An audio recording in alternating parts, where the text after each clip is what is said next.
रोग बढ़ रही हैं, इसका कारण ही यही है कि घर में गाय नहीं है।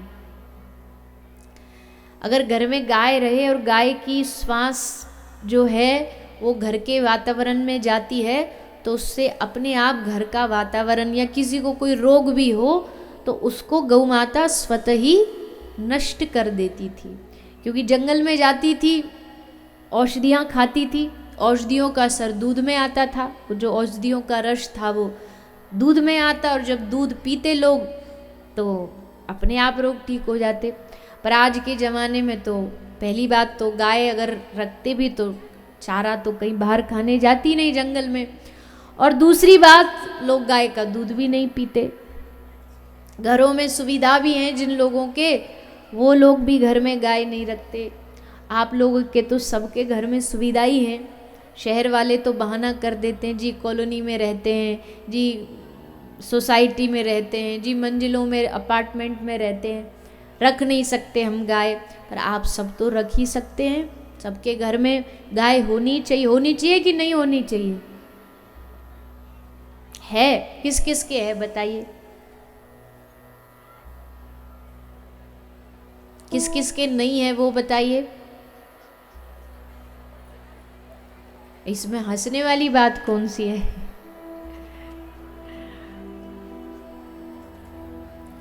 अच्छा, गाय का दूध चलो नहीं भी है घर में गाय, घर में सब दूध किसका पीते? गाय का कौन कौन पीता है? वाह, आपके जब आते हैं ना गांव में तो सामने बड़ी छोटी छोटी सी गैया खड़ी मिलती हैं। हमारे ब्रज की गाय ऐसी नहीं, हमारे वहाँ की तो एकदम हट्टी तगड़ी है। पर यहाँ की गाय बड़ी प्यारी प्यारी छोटी सी बछिया जैसी लगती है। पर देखो अब वो बाहर है, पता नहीं लावारिस है या किसी के घर की होती तो बाहर नहीं होती।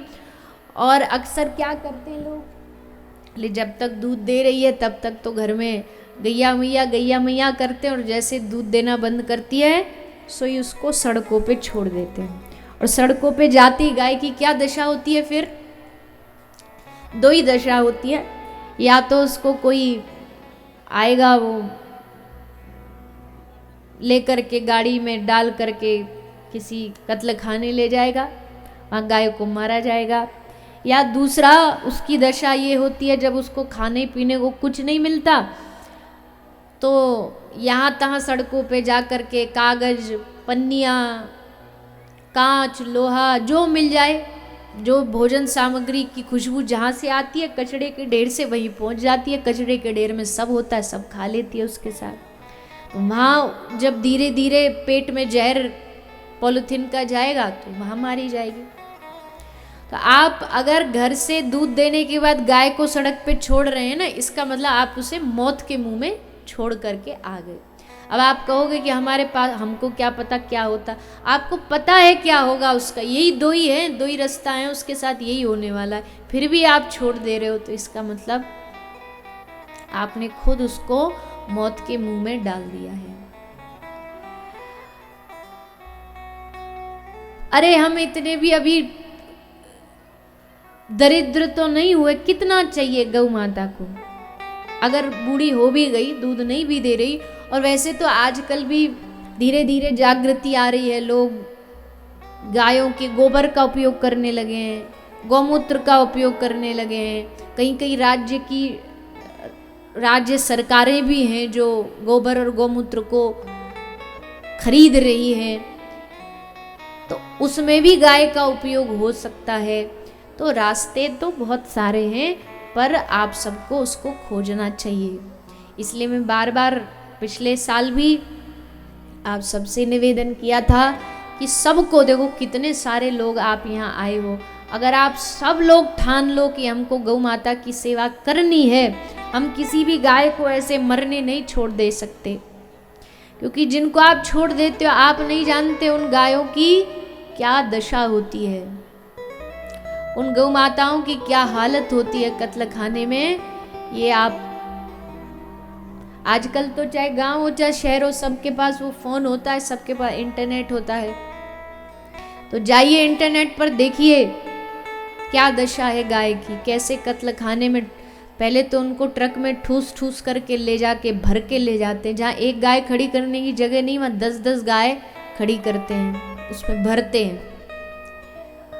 और फिर वहाँ जा कर के भी उनके साथ जो सलीखा किया जाता है, जो उनके साथ व्यवहार किया जाता है, देख करके रूह शरीर कांपने लगती है। तो आप तो कम से कम उसके भागी ना बने। जो सेवा करते हैं गौ माता की वो प्रणाम के योग्य हैं, जो नहीं भी करते, पिछले साल कथा हुई, इस वर्ष भी हो रही है, ठाकुर जी करे आगे भी निरंतर आपके क्षेत्र में कथा होती रहे, आपके गांव में भगवान नाम होता रहे।